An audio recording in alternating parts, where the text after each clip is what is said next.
Rage. Cody Fleming is the man who leads the brigade. It's going down. This is Rasslin Rage. We'll do it now. This is Rasslin Rage. This is Rasslin Rage. Cody Fleming is the man who leads the brigade.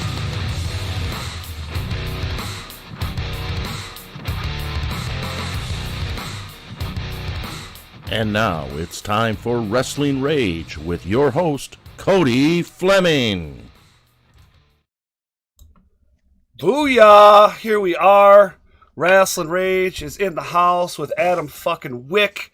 Now I'm going to ask him some questions about all kinds of stuff concerning XICW, championships, trophies, life, maybe pandemic type stuff. However, before we get into all that, I want to let you know, please subscribe to Rasslin Rage so that you can get all the wonderful content. Also, right next to the subscribe button, there's a bell. Click that so that you can be notified when all the content comes to Rasslin Rage YouTube channel, like this awesome interview that I'm doing tonight.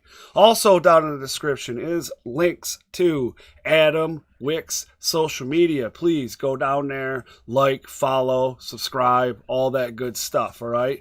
And you can most likely, if you go to any platform, search Adam Wick, and you will find Adam Wick. So, first of all, thank you, sir, for joining us tonight. Well, me tonight.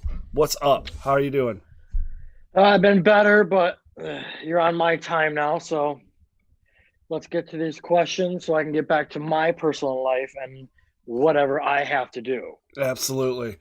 Well, the big thing is that just happened a few weeks ago. You are the 2020 Sheilk and Malcolm, Sweet Daddy Malcolm Monroe Memorial Battle Royale winner. Tell us a little bit of... As rightfully so. Okay. Tell us a little bit about, the match and then, what the feelings are after the win. The match was intimidating at first, but as soon as I weaseled my way to a win over Jack Price, Jack Price thinks he knows me in the match, but he doesn't. That's why I'm always one step ahead of him, no matter what. No matter what, I'm always one step ahead of him.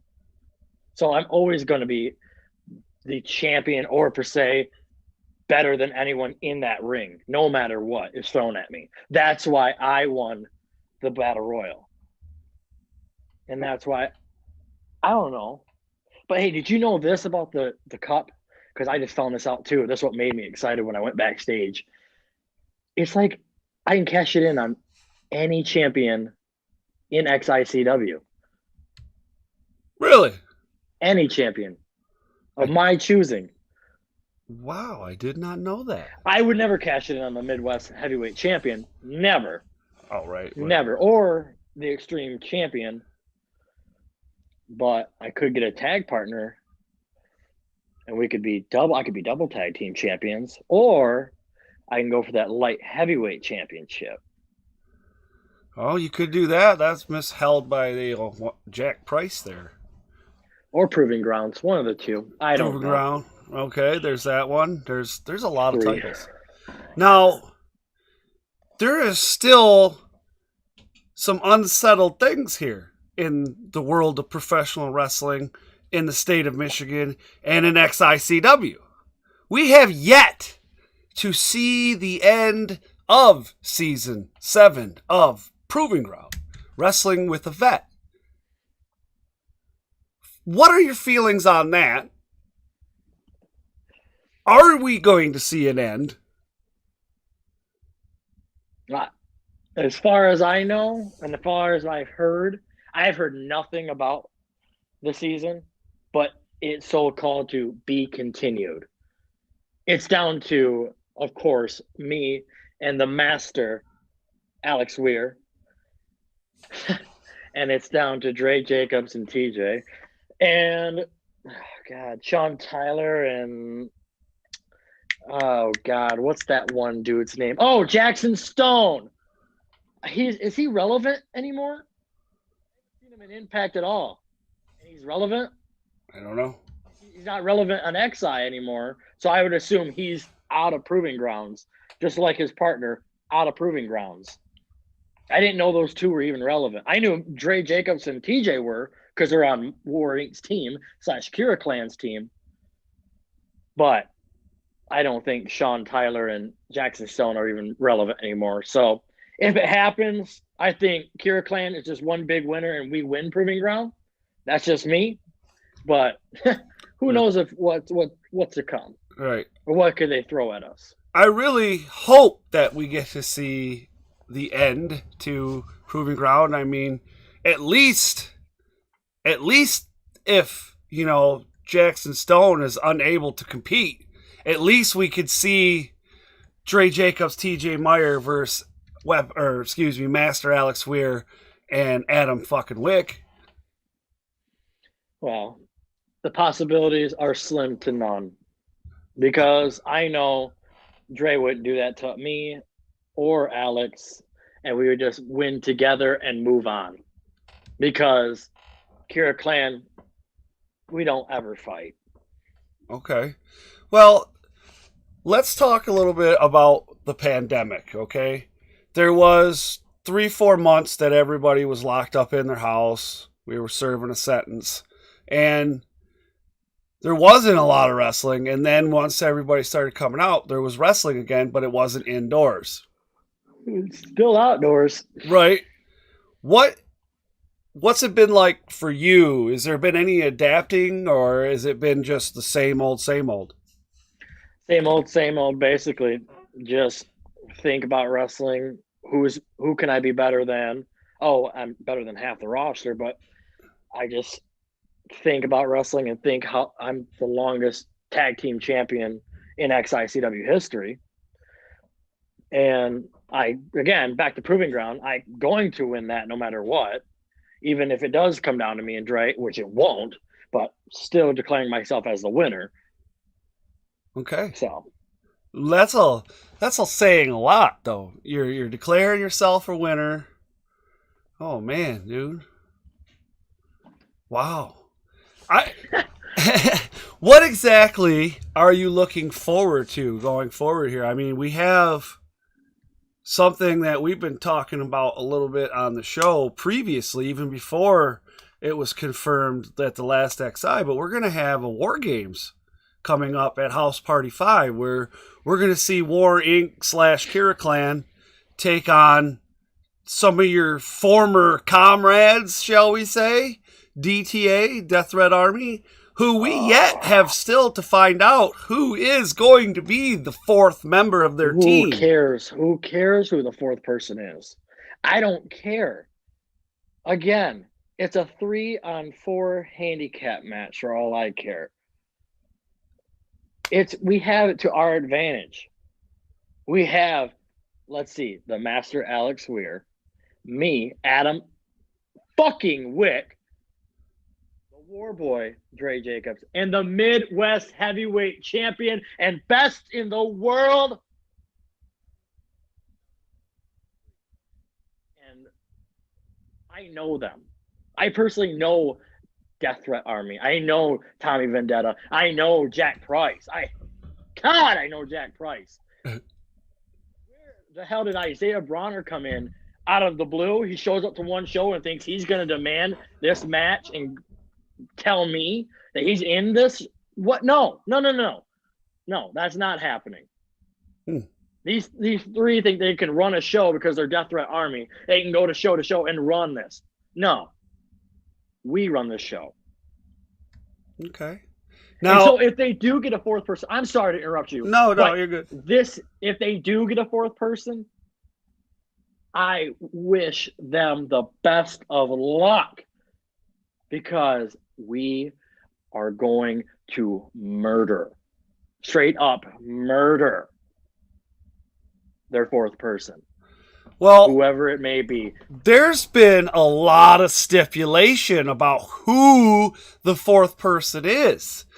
We know right now. You've laid it out there. That's our members. We got more than that in War Inc. So it's like a starting lineup to a really good baseball team, right? You just can't say here's 11 guys or so, and let's kick some ass, right? we know there's fans are calling for this to be the return of Aaron O'Ryan. Ayo, they want Aaron. I've heard a bunch of people predicting and saying they want Aaron. Aaron. No, I've heard it. No, it's not going to happen. Listen to me, and listen to me good. Aaron is not going to show up. He doesn't have the fucking balls to show up. He's so worried about his pity life and his little child, who God rests his soul, is coming home. But he is going to be more concerned about that child than coming to XI. No. You think so? So let's get one thing straight and one thing out of the way. Okay. To everyone at XI fans, Aaron is not going to show up to War Games or to XI for a very, very long time. Probably till not next year. That is the end of that. I'm tired of hearing that Aaron's going to return. You hear that, Aaron? It's going to be Aaron's going to be the fourth person. It's not Aaron. Aaron O'Ryan is not going to be the fourth person. If he was smart enough, Aaron would just stay home. Okay. God, dang it. Hey, I'm just going with what they're telling me. What do you want me to do? You know, that's my job. What exactly are you looking forward to going forward? Besides, we have War Games coming up here in October. We don't know exactly where we sit with indie wrestling in the state of Michigan, but what is there anything in indie wrestling in Michigan that you're looking forward to? To be indoors again.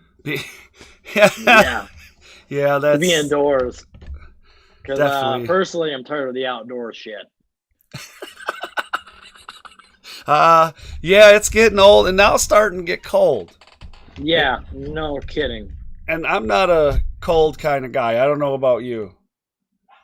I don't like. I'd rather be in Vegas right now, personally, because I live out there half of my years, but that's just my personal thing because Michigan is shit, but Vegas is way better, nicer, hotter, and way better looking people. Sorry. Oh, man. Not sorry. Well, all right. I mean, I get what you're saying there. Do you have any matches coming up outside of XICW? I know we've talked a lot about XICW tonight because, I mean, let's be honest, it's the number one promotion in the state. It's the longest running promotion in the state. The show we're talking about is the 300th show, 20 years of independent wrestling in the state of Michigan.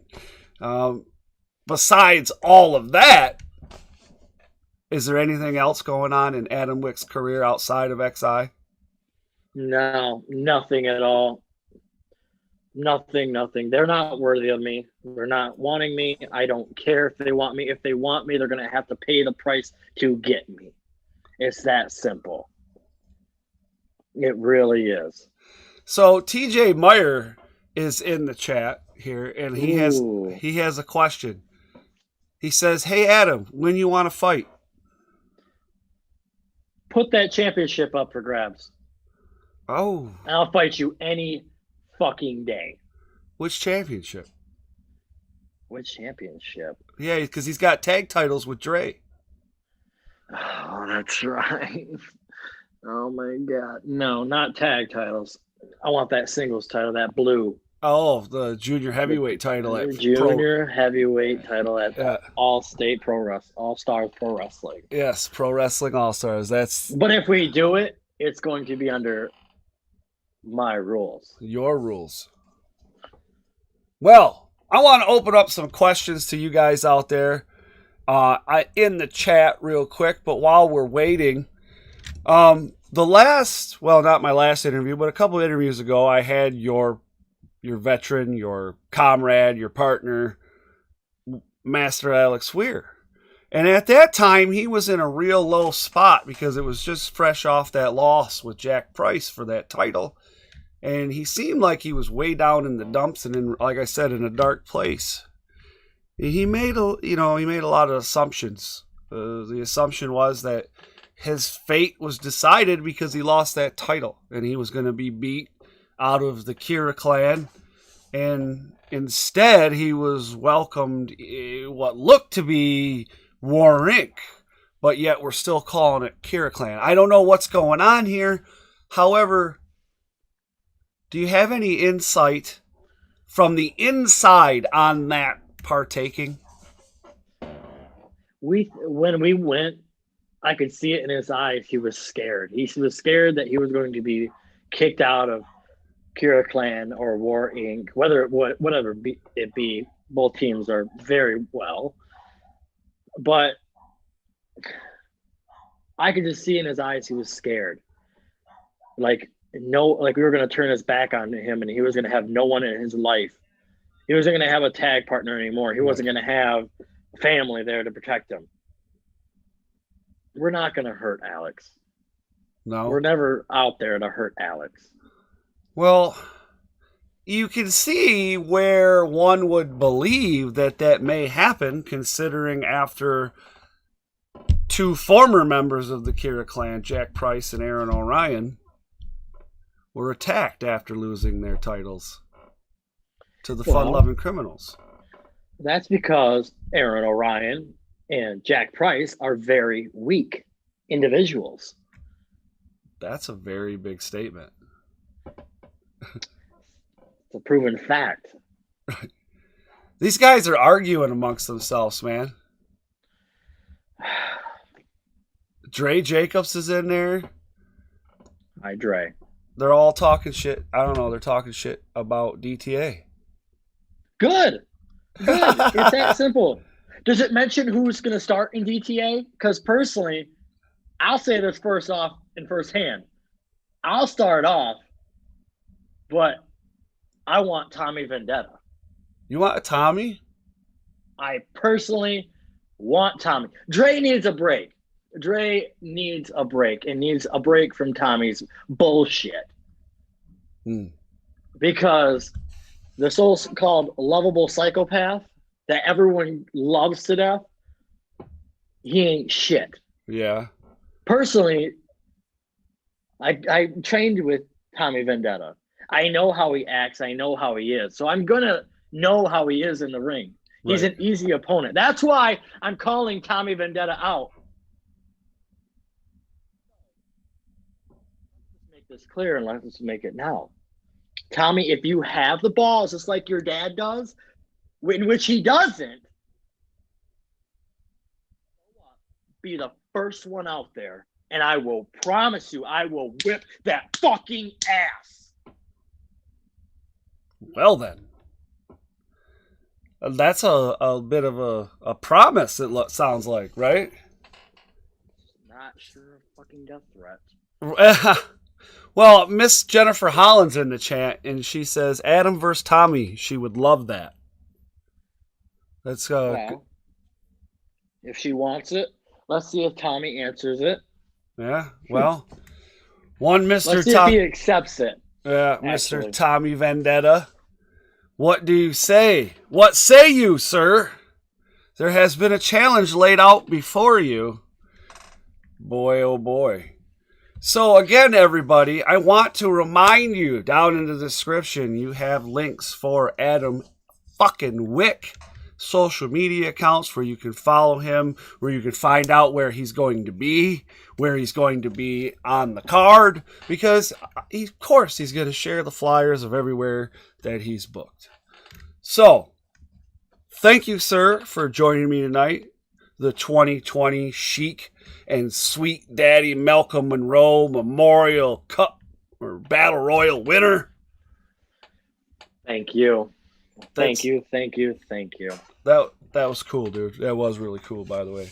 So, everybody, don't forget to smash the thumbs up, subscribe, hit the bell, go down in the description, click everything because you want to. And don't forget that you will be able to find this interview on Podbean very shortly. If you want to follow us on Podbean, that's down there as well. Again, thank you, Mr. Adam Wick. Thank you for everybody that joined us and chatted and hung out.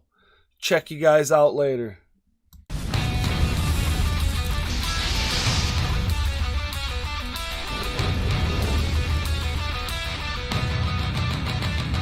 It's going down. This is Rage. This is Rasslin Rage. This is Rasslin Rage. Cody Fleming is the man who leads the brigade. This is Rasslin Rage.